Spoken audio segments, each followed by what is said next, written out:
유명한 사람의 글이나 평론을 소개하는 유평 시간인데요. 오늘 유명한 사람은 한미일보의 김영 기자입니다. 가이데일리에서 허겸 기자와 같이 한미일 나와서 한미일보를 창간하는데 주역이죠. 의미 있는 분석을 했네요. 팩트 체크입니다. 조지아 LG 현대 배터리 공장 한국 언론이 감춘 것에 대해서 팩트 체크를 했습니다. 부제목 보니까 부당 해고 산재 사망사고 보도 누락됐다는 거고요. 석방이 아닌 임시 석방 뒤 자진 출국 형식이라는 거고요. 정부 기업 부담 회피해서 왜곡된 보도로 프레임을 짜고 내보내고 있다는 건데요. 편집자주도 달았네요. 미국 조지아주 현대자동차 LG 배터리 공장 건설 현장에서 발생한 대규모 한국인 구금 사태는 단순히 석방 교섭과 귀국으로 끝나는 문제가 아니다. 외신 보도와 비교하면 한국 언론의 보도에는 심각한 누락이 존재했다. 부당 해고, 산재 사망 사고, 그리고 석방의 성격에 관한 핵심 정보가 빠진 채 외교 성과로 포장된 것이다. 본지는 이를 팩트체크 방식으로 다시 짚어본다. 이런 얘기인데요.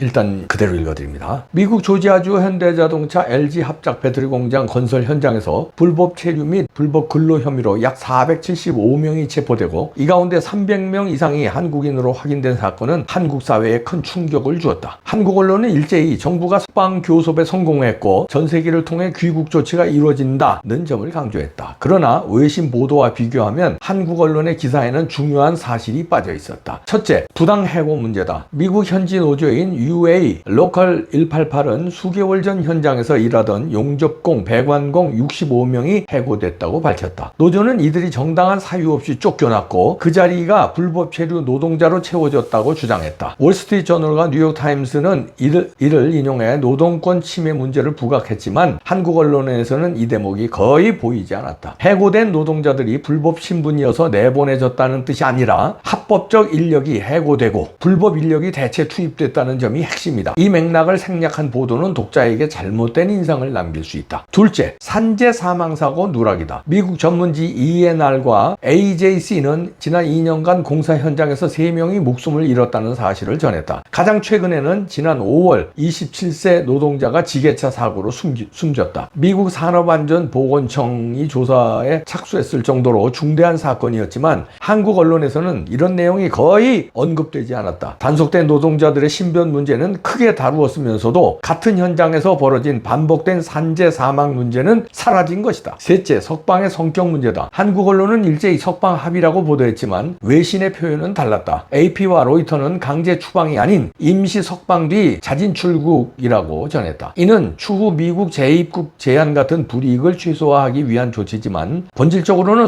조건부 석방이다. 한국 언론의 표현처럼 마치 완전한 자유가 주어진 것처럼 해석하기는 어렵다. 이처럼 한국 언론이 빠뜨린 내용들은 사건의 본질을 흐리게 만들었다. 왜 이런 누락이 발생했을까? 첫째, 외교적 부담 회피다. 정부는 이번 사안을 재외국민 보호 성과로 포장했다. 해고 산재 문제로 부각되면 성과가 퇴색되므로 언론은 외교 프레임에 집중했다. 둘째, 대기업 광고 의존 구조다. 현대차, LG 같은 재벌은 주요 광고주이기에 해외 공장에서의 노동 안전 문제는 축소될 수밖에 없다. 셋째, 보도 프레임 선택이다. 외신이 이 사건을 미국 제조업 확대와 이민 단속의 충돌이라는 큰 틀에서 다룬 반면 한국 언론은 외교 성과에 집중했다. 결국 이번 사건은 단순한 석방 귀국이 아니라 노동권 침해와 산업안전 문제 그리고 국제정책 충돌이라는 복합적 성격을 가진다. 그러나 한국 언론은 이를 외교 이벤트로 축소하며 본질을 가렸다. 중요한 것은 무엇을 보도했는가 보다 무엇을 왜 보도하지 않았는가라는 점이다. 이재명이 건설 현장 사망사고 발생했을 때 어떻게 대처했는지를 보면 한국 정부는 미국 정부의 조치에 대해 변명할 여지가 없어 보인다. 한미일보의 한 독자는 이를 두고 이렇게 전했다. 트럼프가 그들의 할 일을 했다고 말한 것과 이재명이 건설업 면허 정지까지 협박한 것 누가 더 옳다고 말할 수 있겠는가?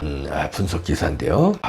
그러니까 용접공, 배관공 65명이 수개월 전에 해고되고 정당한 사유 없이 쫓겨났다는 거 아니에요? 그리고 그 자리에 불법 체류자 노동자로 채워졌다는 겁니다. 이거를 한국 언론에서는 보도를 안 하는데 이것 때문에도 미국에서 보면은 야 한국 안 되겠구나. 정당한 사유 없이 용접권 배관공 합법적인 사람들을 해고하고 불법 노동자로 채웠다. 이게 용서할 수 없다는 거죠. 근데 이걸 보도 안 하고. 그 다음에 산재 사망사고 누락인데 최근에 5월 달에 27세 노동자가 숨졌다는 거 아니에요? 그 현장에서. 그리고 지난 2년간 3명이 목숨을 잃었다는데 이런 거 전혀 보도 안 했다는 거네요. 그리고 서방 성격도 이거 강제 추방이 아니고 임시 서방들이 자진 출국인데 이거를 마치 우리 정부가 외교적 성과를 해서 뭐 대한민국의 근로자들 구출해 나온 것처럼 무슨 야 인질로 잡혔냐? 야 이것들이 아주 그렇게 포장을 해서 보도를 하는 거. 왜 그런가 했더니 대기업 의존 구조 아니에요? 현대차 LG는 광고주인데 여기에서 노동 안전 문제 이런 거 보도했다가 광고 떨어지니까 할 수도 없고 이재명의 눈치 보느라고 또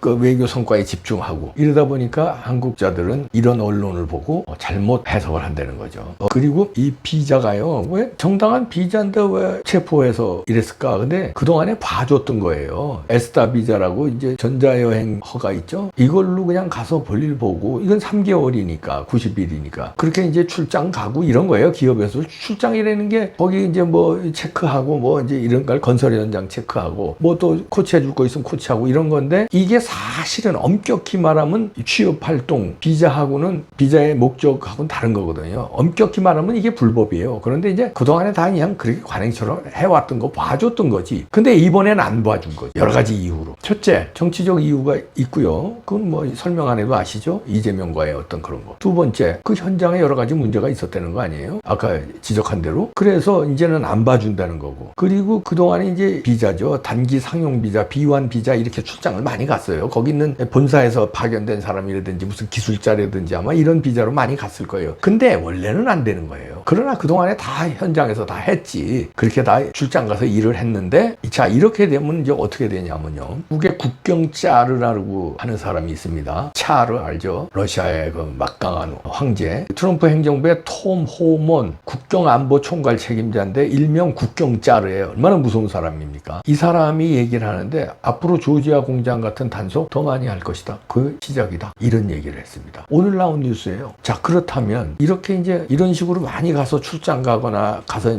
이제 일들을 했는데 현대 그 공장만 있는 게 아니죠. 삼성, SK도 지금 촉각을 곤두세운다는 거예요. 뭐 대부분 그런 비자로 가니까. 그런데 엄격히는 다 불법이니까 다 불법으로 몰아서 다 체포할 수 있다는 거죠. 그거를 누가 얘기했냐? 국경 짜르인 톰 호만 국경안보총괄 책임자가 현지 시간 7일, 우리 시간 이제 8일 새벽에 이제 밝힌 거예요. CNN과 인터뷰에서 밝혔습니다. 이번에 이루어진 불법 체류 고용 단속으로 한국인 300여 명 포함해서 475명 체포했는데 앞으로 이런 단속이 더 이어질 것이냐 이런 CNN의 질문에 짧게 말해서 그렇다. 딱 부러지게 얘기합니다. 그러면서 또 이렇게 얘기합니다. 정상적인 비자를 갖추지 않는 불법적 입국과 불법 체류 외국인 고용은 범죄에 해당한다. 훨씬 더 많은 현장을 단속할 것이다. 이렇게 얘기했어요. 훨씬 더 많은 현장을 단속할 것이다. 대부분 현장 덮치면 다 걸린다는 거예요. 그동안에 봐준 거 이제 한국은 못 봐주겠다. 왜 그럴까요? 몇 가지 있는데 정치적인 이유, 이재명의 그 뭐 교회 탄압, 그 다음에 미군 기지 압수수색 이런 것도 있고요. 그 다음에 부정선거도 있겠고요. 그 다음에 또 국제적으로 큰 게 중국 전승절에 다 미국 눈치 보면서 자유민주국가에서는 한 군데도 안 갔어요. 거기. 그런데 대한민국은 국회의장 갔잖아요. 그것도 결정적 요인 중에 하나입니다. 한미 동맹이라고 하는데 너들 중국하고 동맹이냐? 자유민주국가 거기 다 안 가. 근데 왜 거길 꼭 가냐? 넘버 2가 국회의장은 의전서열 2위 아니에요. 그러니까 미국이 막 돌았다. 이렇게 분석이 나오는 거예요. 왜냐하면 박근혜 대통령도 그걸 모르고 전승절 막루에 섰다가 결국은 탄핵당했거든요. 미국에서 안 도와주고. 그러면은 이재명 그렇게 경고를 했는데도 못 알아들으니까 이런 작전을 펼친 거고. 그럼 박근혜 대통령처럼 레짐 체인지를 미국에서 노릴 수 있다. 이런 분석이 나옵니다. 그것도 이렇게 유추해서 3단 논법으로 유추해서 생각해 볼 수 있다. 이런 얘기입니다. 아이고 삼성, SK 등 한화 등 촉각을 곤두세우고 있다네요. 이게 대통령 잘못 만나면 이렇게 되는 거예요. 우원식 거기 왜 갔냐? 이재명하고 협의해서 이번엔 당신이 가셔 이랬겠지 이제.